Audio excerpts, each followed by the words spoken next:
Hello, I'm Amanda and this is my hubby Jason. Morning.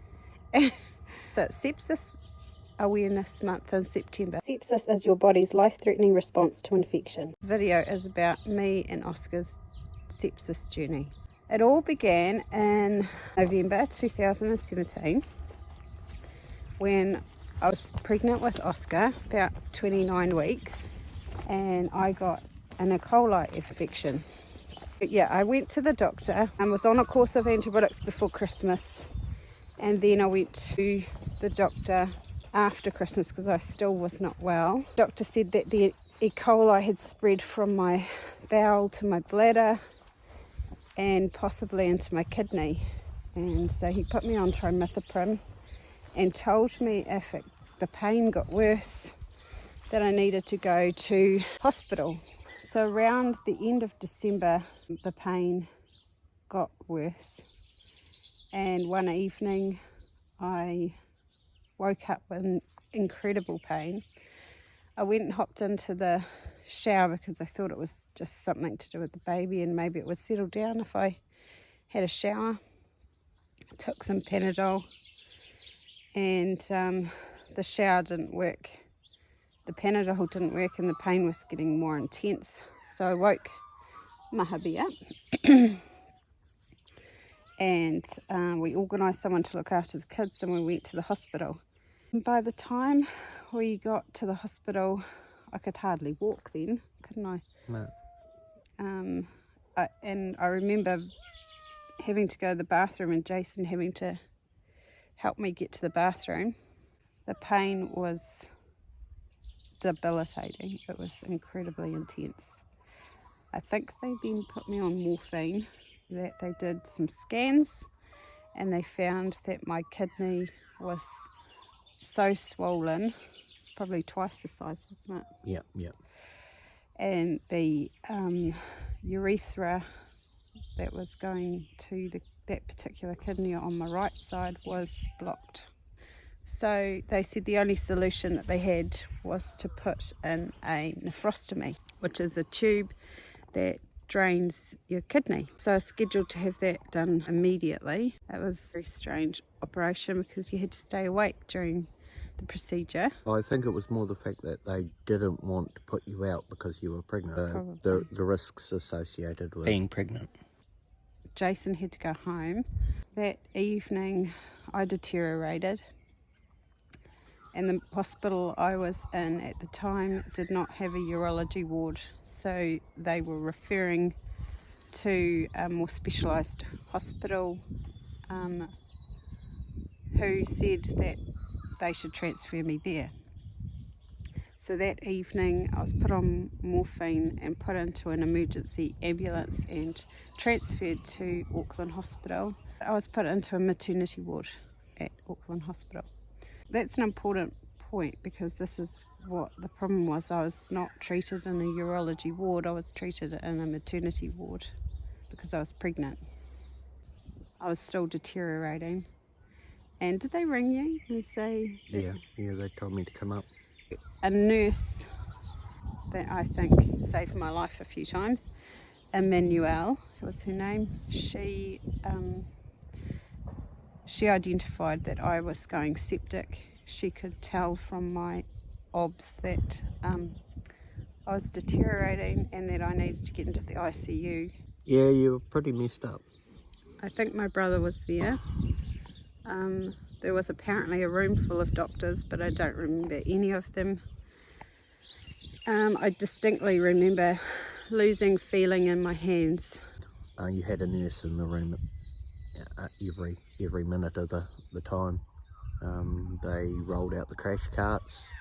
They prepared to maybe deliver the baby early if they were monitoring the vital signs of Oscar. So they asked you if they could deliver the baby, didn't they? Yes, they asked me if they could, if it came to life and death, whether to. Well, they basically said they were going to have to deliver the baby if it meant saving you. And he was way too early. So yeah, it was a hard call, but yeah, we were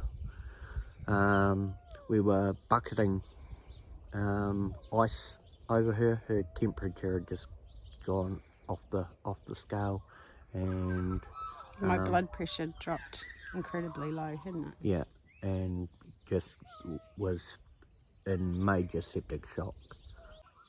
They were pumping me full of antibiotics at that time, some that were not registered for use in pregnancy, but they needed to do something to save me and Oscar. We finally stabilised, and they moved me to another room which was for high dependent patients. That bout of sepsis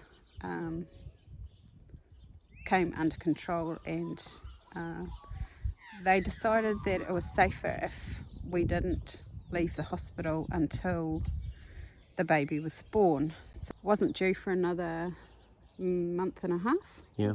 So Jason had 6 other kids at home at the time. We had our 2 older boys plus Theo, Celeste, Luca and Millie. The 2 older boys were both working, so they were no trouble, but he also had to look after 4 children at home while I was in hospital waiting for the baby. And at this time we didn't know what was going to happen between having the E. coli infection and sepsis and then having Oscar. We were like 50 kilometres away from the hospital, and Jason had to drive up. At least once a day. Yeah, it was a big effort.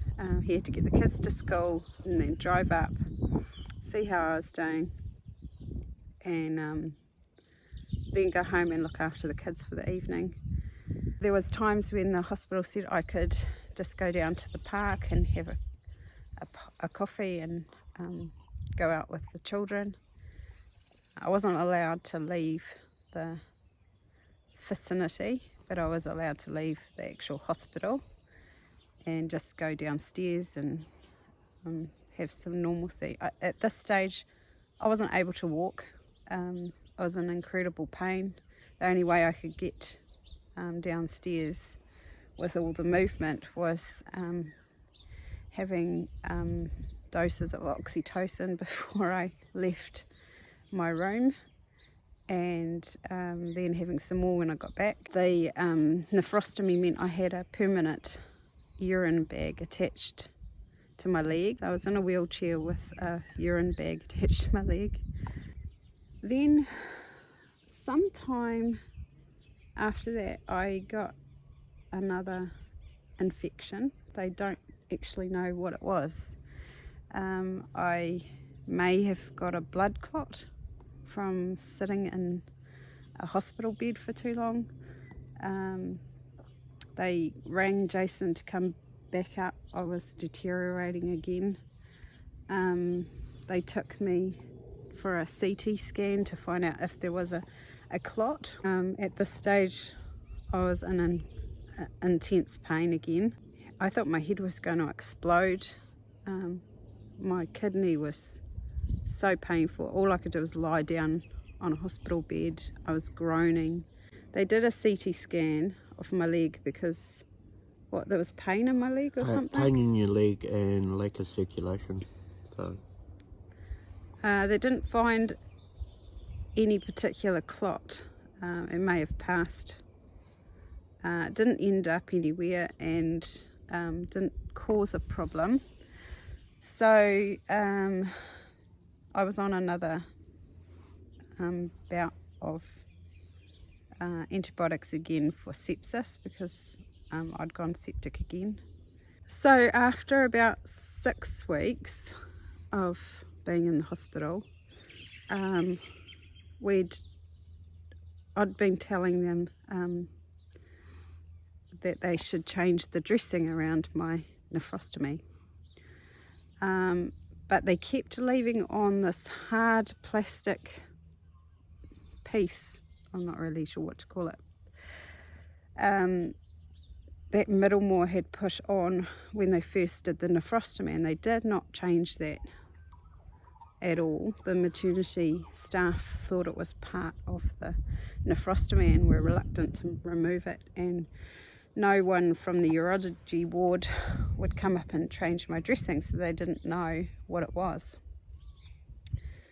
So the nurse that had worked in the urology ward decided to change my dressing. As soon as she saw so what they were doing was cleaning my dressing every 3 days, but they were just taking the outer layer and the foam Comfeel dressing, which was on top of this plastic dressing, and they would change that, clean around the wound, clean around the plastic dressing, and then put a new one on. So they were changing the outer layers of the dressing and leaving this hard plastic thing in place. Because they thought it was part of the tube. Yeah, so they thought it was just there to hold the tube in place, and they didn't realise it needed replacing. The nurse that came up from the urology, she looked at my dressing, she had to change it, and she said, "How long had this piece of the dressing been on?" And I said, "Well, no one would change it because it was placed there in Middlemore and they didn't know what it was in the maternity ward." She took it off, and as soon as she took it off, you could smell the rotten meat smell. It was pussy and disgusting. It was gangrenous. It was horrible. It was green underneath. She took a swab on the 11th of February, and she cleaned up the wound and the dressing, and she said, "This just looks infected." We didn't get the results from the swab for another 3 days, and I was scheduled to have an induction on the 14th of February, and I was in the area that they took you to have your induction, and they walked in and they said, "There's a problem. We found Klebsiella pneumonia, which is the hospital superbug, in the swab that they took." The levels were really high, and that was already from the 11th. So they were deciding what to do for another few hours after that, whether they induced me. They weren't entirely sure what to do when they discovered the Klebsiella pneumonia. They decided to go through with the induction, and Oscar was born on the 15th. But immediately after that, I really deteriorated. Klebsiella pneumonia caused my lungs to collapse. I had tachycardia. My rhythm of my heart was not good. So my breathing was affected. I was put on oxygen, and Jason couldn't leave the hospital because I had deteriorated so badly. He basically had to look after the baby while I was there because I couldn't look after him. He immediately went onto a bottle. There was basically nothing I could do. I was so ill. So you came and bottle fed Oscar. They decided to put a nurse in with me 24/7. They didn't put Oscar into the ICU, which I think was probably a mistake. They should have put him, not because he was needing extra attention, it was because I could not look after him. Well, NICU, which was NICU. right next door. There was no way I could look after Oscar. And one day Jason came in, and it was like the third day after he was born, and he walked into my room and asked the nurse where Oscar was. Nobody knew where Oscar was. He wasn't in the room with me. The nurse who was with me didn't know where he was. Jason eventually found him down with a receptionist in another maternity ward, and he decided right then and there that Oscar needed to come home. He got the paediatrician.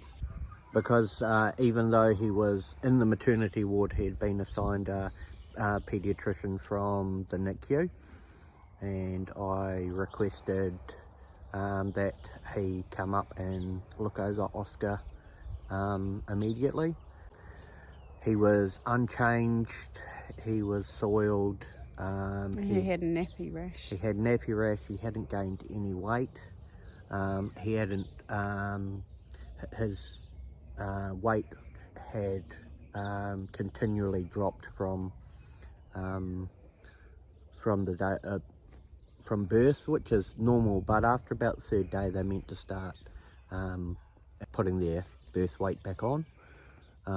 He had failed to do that, and I was not happy with the level of care that he was getting, just because they were just so understaffed. I mean, he was with a receptionist in another ward.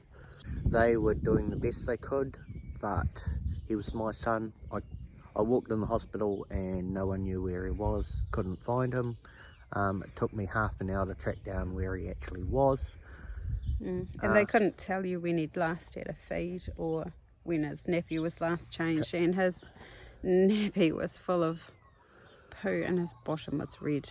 And he walked into my room with Oscar and said, "I'm going to take him home." And I was so ill, it didn't really matter to me. I just wanted him to look after him, and I knew the nurses weren't. He got discharged.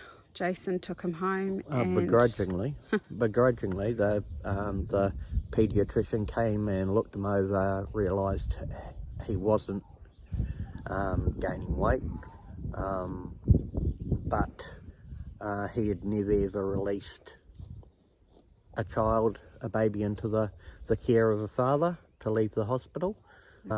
They even made me go to the car and photograph the car seat to make sure, that I had a car seat. And this was my 7th biological child, and they wanted to make sure that I had a car seat. It was just, yeah.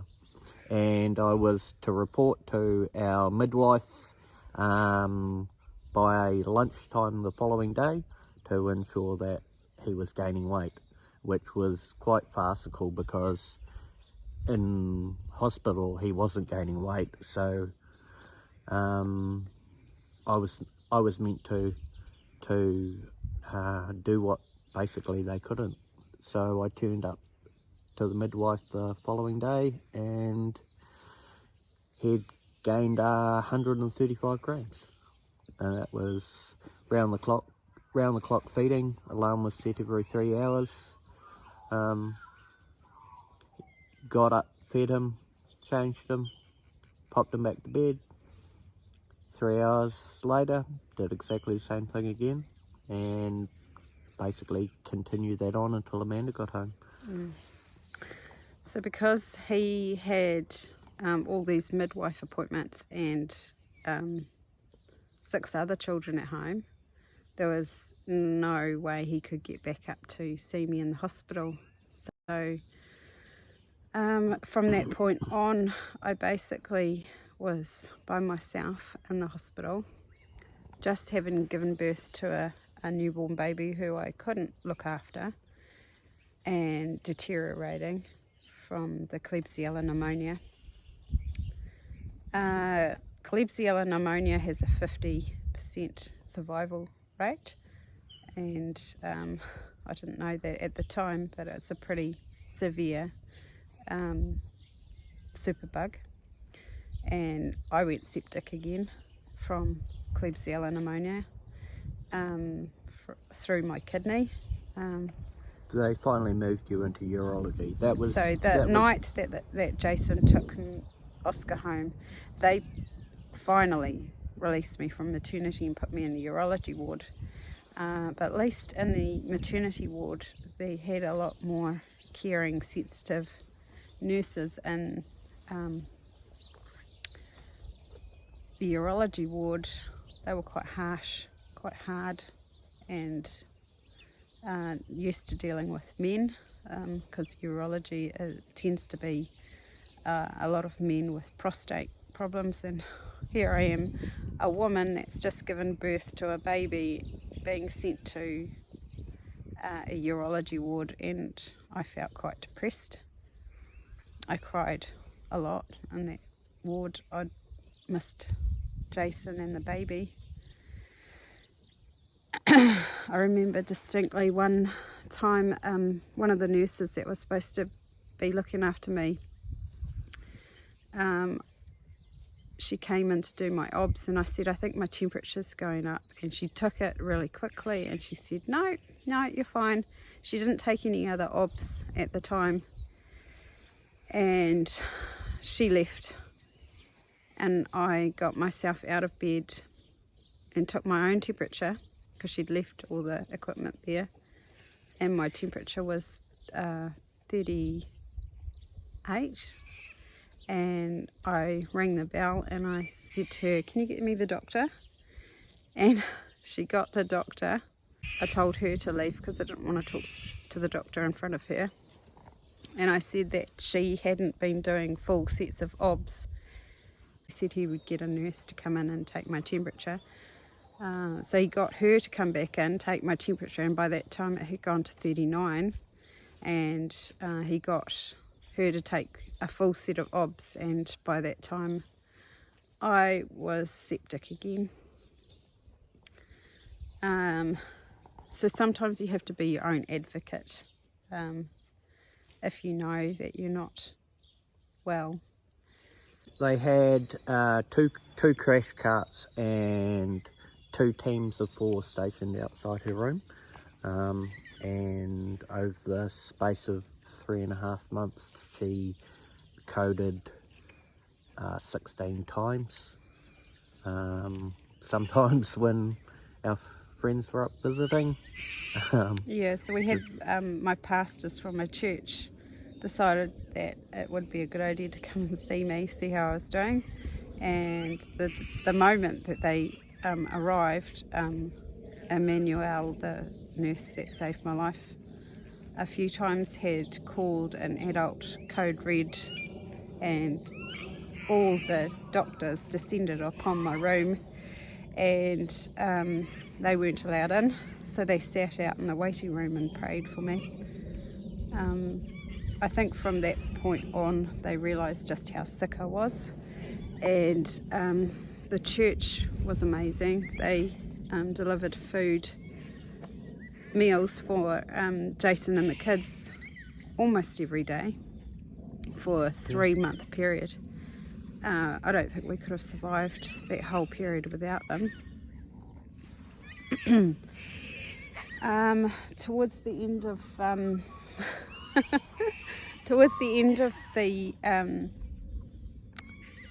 my stay in the urology ward, they decided that they couldn't keep me in there any longer. It was affecting my mental health, so they decided to put a PICC line in my arm. By this time I'd had 45 IV lines,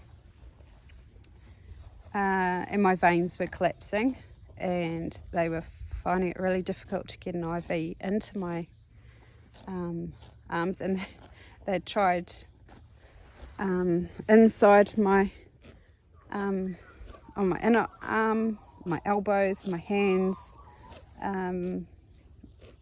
even your feet. They were trying everywhere, and my veins were so collapsed that they decided to put this PICC line in. So they sent me down, and that was scary, going to have another procedure, and Jason couldn't come and be there with me. And a PICC line is an IV line that has a tail that goes through your vein into your heart, and that scared me. was thinking, gosh, you know, if I got an infection in this PICC line, it would go straight into my heart. Anyway, we got the PICC line in, and because of that, they could send me home with IV antibiotics, which the public health nurse could administer for another week. And the antibiotics that they gave me were not registered for use in New Zealand.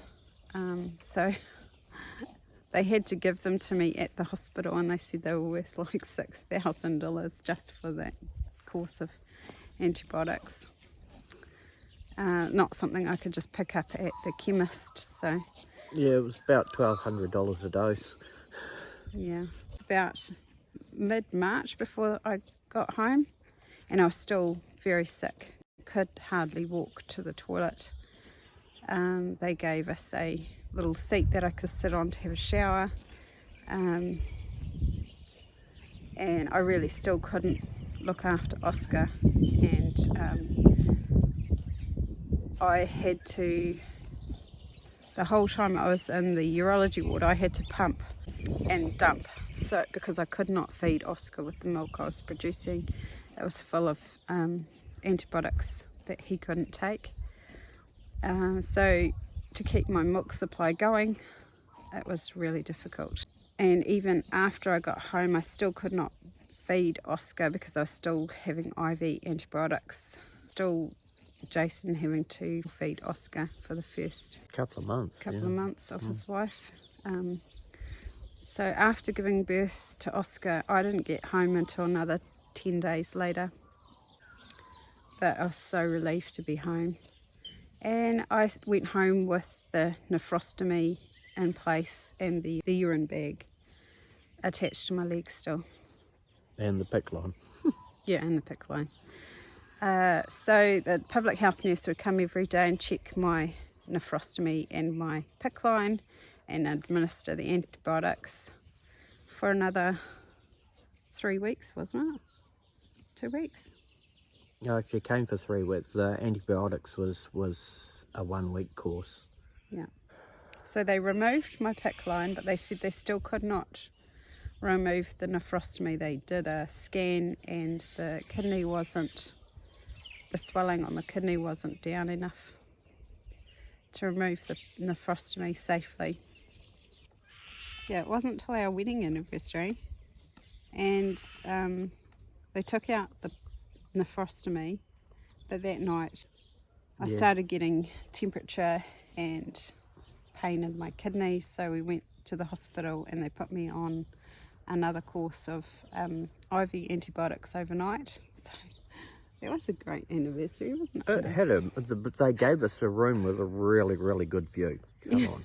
It looked directly out, private room directly out over the Sky Tower. You couldn't have had a better. With a tiny baby. Yeah, the food was pretty crap.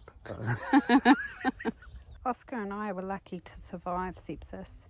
Just remember time, temperature, infection, mental decline or confused, sleepy, or extremely ill and in severe pain. Just ask, could it be sepsis?